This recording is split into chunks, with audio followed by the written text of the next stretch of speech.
Hello my dear students, welcome back to Baladi's chemistry classes. Please like and subscribe my channel, click the bell icon for latest updates, share these videos with JEE and NEET aspirants. And in this session, the very important concept periodic properties we are going to start.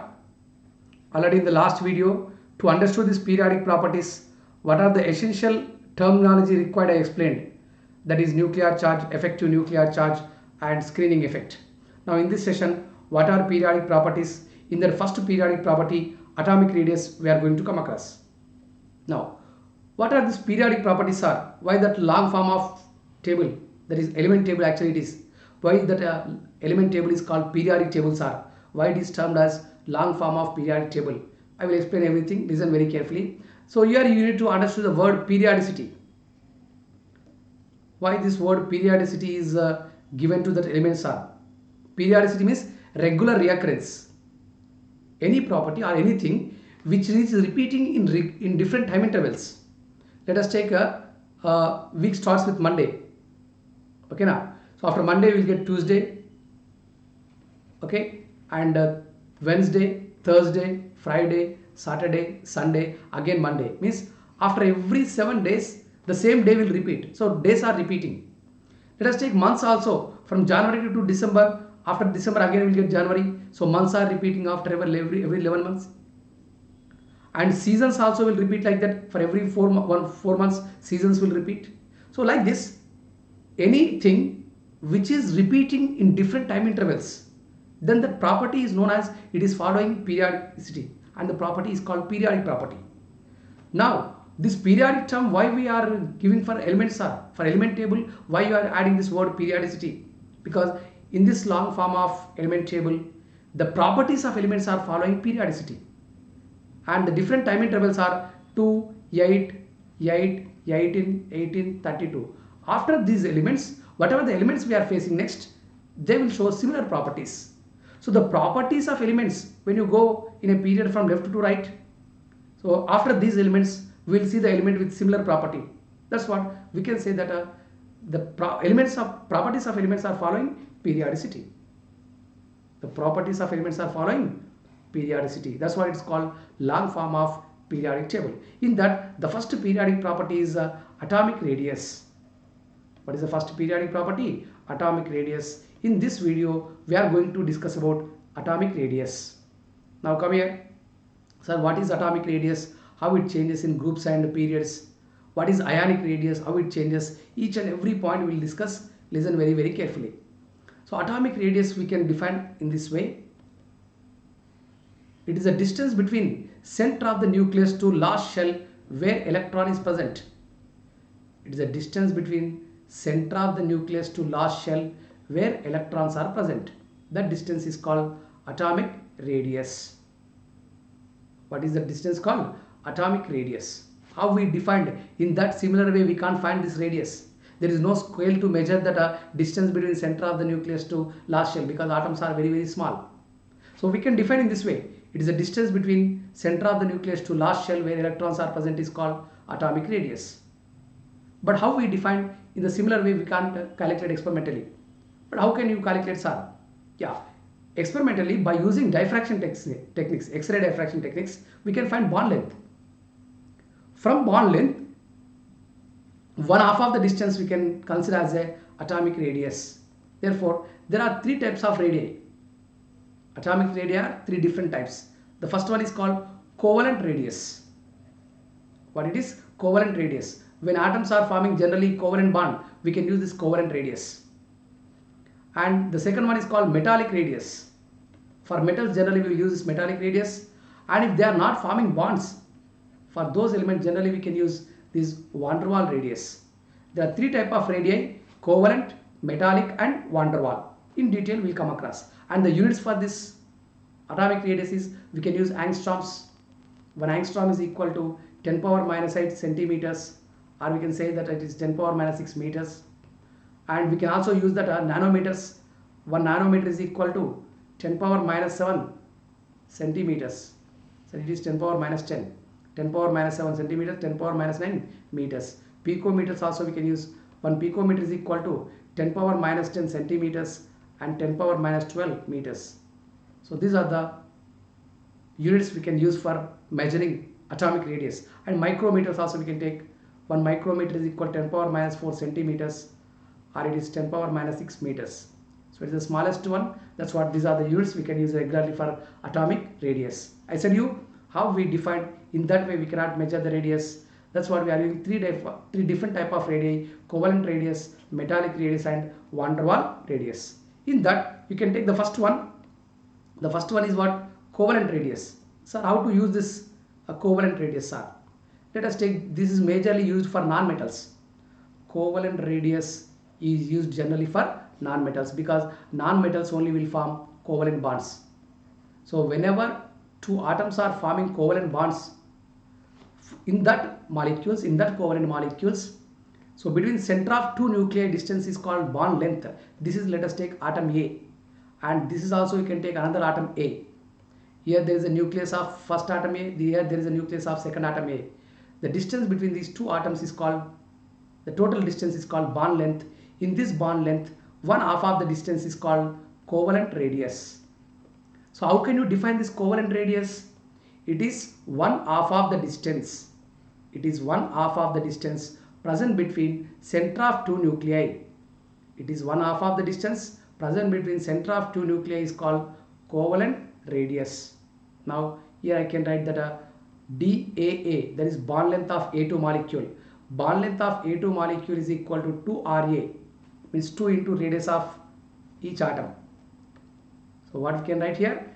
Bond length is equal to 2 into RA, and from that RA is equal to, we can write radius of first atom, we can write bond length by 2.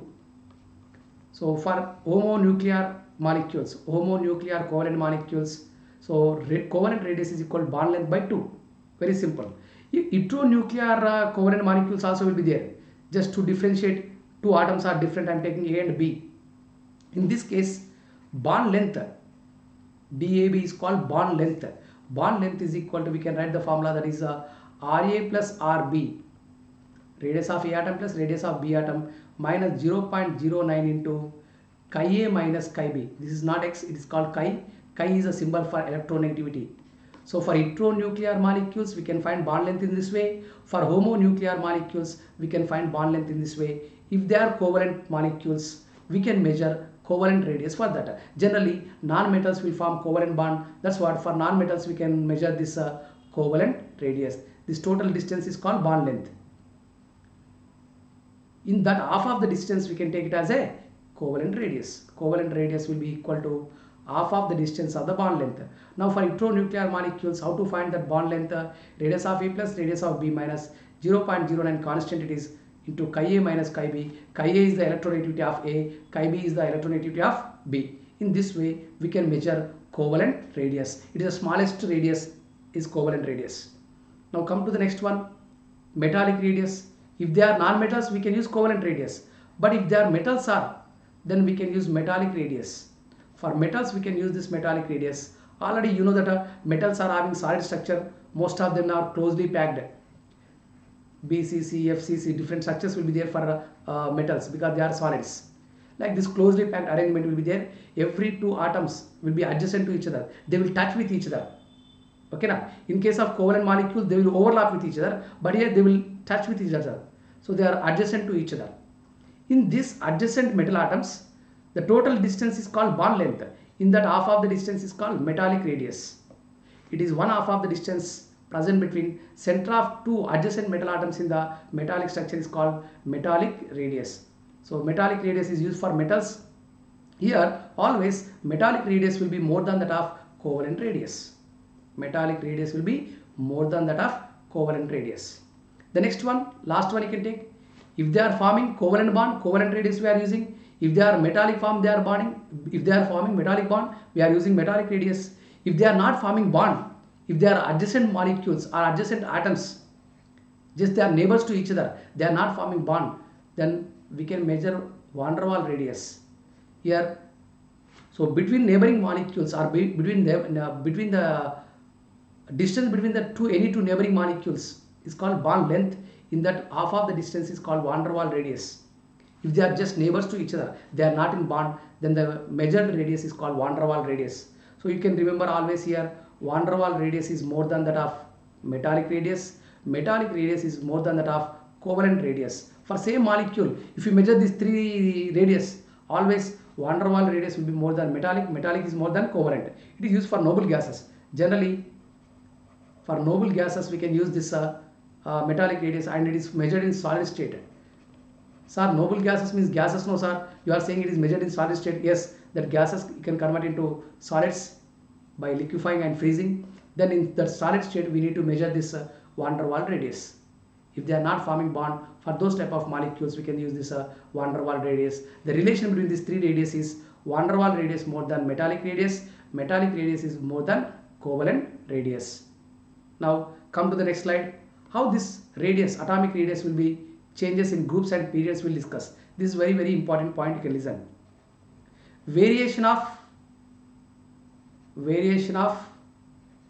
atomic radius. Variation of atomic radius in groups we'll discuss first. After that we'll go to the periods. Now any group you can take, already classification we done. Let us take first A group elements I am taking. Our first group elements, alkali metals they are. So the elements are lithium, sodium, potassium, rubidium, cesium. Francium is a radioactive element. Now atomic numbers of these elements are 3, 11, 19, 37 and 55.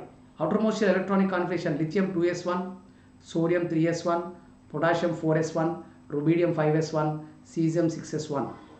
Now here you can see 2 shells are there in lithium, 3 shells are there in sodium, 4 shells are there in potassium, 5 shells are there in rubidium, 6 shells are there in cesium.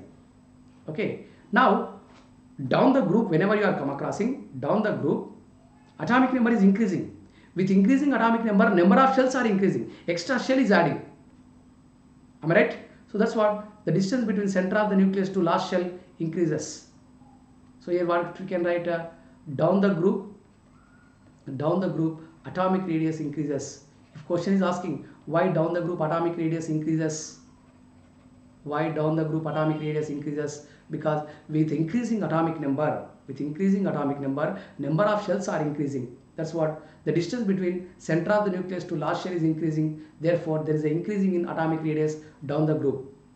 And there is only one exception in 13th group that you need to remember. In 13th group, that is boron family, there is an exception you have to remember. So boron is having less radius than gallium. Gallium is less than that of aluminium. Actually, aluminium we are expecting less than that of gallium, but aluminium is only having more. So boron, like that, indium and thallium will be there. So aluminium is having more atomic size than gallium. This is the exception. Why, sir? Before gallium, 3D electrons will be there. The 3D electrons are having poor shielding effect. Due to the poor shielding effect or screening effect, because of poor shielding effect of 3D electrons present in gallium is having lesser size than that of aluminium. This is the important point you have to remember. Otherwise, in every group, down the group, atomic radius increases because with increasing atomic number of shells are increasing. Now come to the next one. Okay, in periods, how that atomic radius will change, we'll discuss. So variation of atomic radius in periods we'll discuss. Variation of atomic radius in periods. In periods, how that atomic radius will be changes we'll discuss. Listen very carefully here. Let us take second period elements I am taking: lithium, beryllium, boron, carbon, nitrogen, oxygen, fluorine and neon. These atomic numbers are: lithium, atomic number 3, 4, 5, 6, 7, 8, 9, 10. Now, electronic configuration can write for outermost shell 2s1, this is 2s2, and this is 2s2 2p1, this is 2s2 2p2, and this is 2s2 2p3, 2s2 2p3, and oxygen 2s2 2p4, here 2s2 2p5 and 2s2 2p6. These are the electronic configurations of second row elements in the periodic table. Now here you see left to right atomic number is increasing by 1 unit. Previously, if you observe in the group, atomic number is increasing by large amount, and with increasing atomic number of shells are increasing. But when come to the period, with atomic number is increasing by 1 unit left to right. With increasing atomic number of shells are not increasing. Number of shells remain same. In lithium there are 2 shells. In beryllium also there are 2 shells. In boron also 2 shells are there. Carbon also containing 2 shells. Nitrogen, oxygen, fluorine, neon, all are having 2 shells only. Number of shells are not increasing. With increasing atomic number by 1 unit, number of shells remain same. But when you go from left to right, there we are observing that there is an increasing of nuclear charge. When atomic number is increasing, therefore there is an increasing of nuclear charge.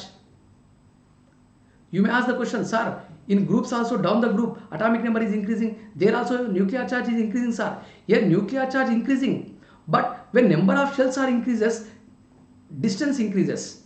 And here screening effect also increases more. That's what size increases. But in case of periods from left to right, atomic number is increasing by 1 unit. Atomic number is increasing by 1 unit. With increasing atomic number of shells are not increasing. The differentiating electron, that last electron enters into the same shell. So number of shells remain same, but from left to right with increasing atomic number, nuclear charge is increasing. When nuclear charge is increasing, it attracts the outermost electron strongly towards itself. Therefore, in a period left to right, size decreases, atomic radius decreases. You may ask the question, sir, why decreases, sir? Because with increasing atomic number of shells are not increasing, number of shells remain same, and nuclear charge increases. Therefore, the attractions between nucleus and valence shell will be increases. They comes closer to the nucleus. Therefore, radius decreases in a period. But you can remember here, neon will have higher radius because of it. We are measuring van der Waals radius for neon. But except this noble gas, you can take lithium to fluorine, size decreases. So except this noble gases, in every period from alkali metals to halogens, left to right, size decreases. When question is asking that lithium and fluorine, which is having more size, that what generally student will do, lithium atomic number 3, fluorine atomic number 9, there is a huge gap between lithium and fluorine. So fluorine will have more size, they will decide. No. Lithium will have more size than fluorine because they belongs to same period. So you must know that elements in period wise and group wise. That's what I said you in classification. You must remember elements group wise and period wise. Okay now. So lithium is having more size than fluorine. This is the variation of atomic radius in periods. Now when come to that, yes, let me give you one example. Okay, there is a I minus iodide ion and iodine atom is there. Next iodine cation is there. If you take any same element, anion will have always more radius than its neutral atom, and neutral atom will have more radius than its cation. Anion radius is always more than neutral atom. Neutral atom radius is always more than cation. Similarly, you can take Na minus will have more size than Na, and Na will have more size than Na plus. H minus will have more radius than H, and that H will be more than that of H plus.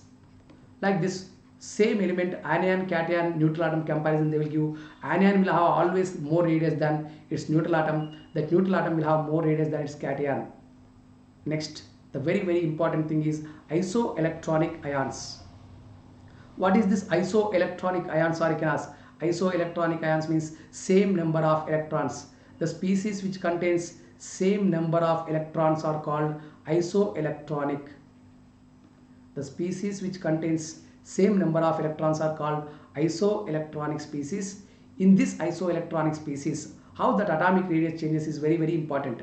Let us take here, I am taking carbide C minus 4, nitride N minus 3, oxide O minus 2, fluoride F minus, and you can take Na plus, Mg plus 2, magnesium plus 2 ion, and Al plus 3, Si plus 4. So atomic numbers you can take 6, nitrogen 7, oxygen 8, fluorine 9, sodium 11, magnesium 12, aluminum 13, silicon 14. Here all these are called isoelectronic because all they are having same number of electrons, that is 10 electrons are there in all these. How many electrons are there? 10. Now they are termed as isoelectronic species because they are having same number of electrons. When they are having same number of electrons, they will have same electronic configuration. So number of shells will remain same. All are having configuration 2s to 2p6. Neon configuration is there. Number of shells are same. but nuclear charge is increasing. You can see from 6 to 14 nuclear charge is increasing, therefore size decreases. Now let me write a statement here. Among isoelectronic ions, among isoelectronic ions, among isoelectronic ions with increasing atomic number, with increase in atomic number, with increase in atomic number, number of shells, with increasing atomic number, with increasing atomic number, ionic radius decreases. Ionic radius decreases. This is very important point. Most of the time in competitive exam they will ask question based on this isoelectronic species. Just if you know the atomic numbers, it is enough.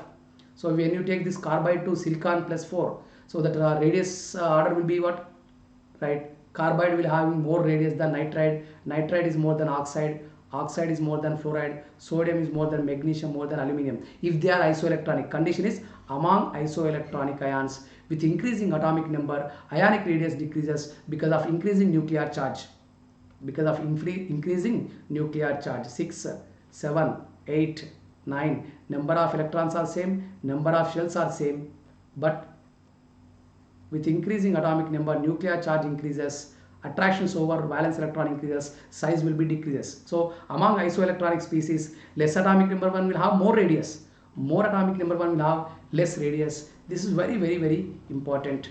In this way we need to apply the applications of this atomic radius, how it changes in groups and periods. One more last point we have to discuss, and in this atomic radius concept only, 4D series elements sizes are similar to 5D series elements you will come across.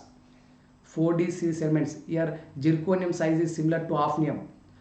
From this zirconium onwards, every 4D series element is having similar size to that of 5D. That is because of lanthanide contraction. Lanthanide contraction. In lanthanides, between these elements, lanthanides will be there before hafnium. So in lanthanides, 4f electrons will have poor shielding effect.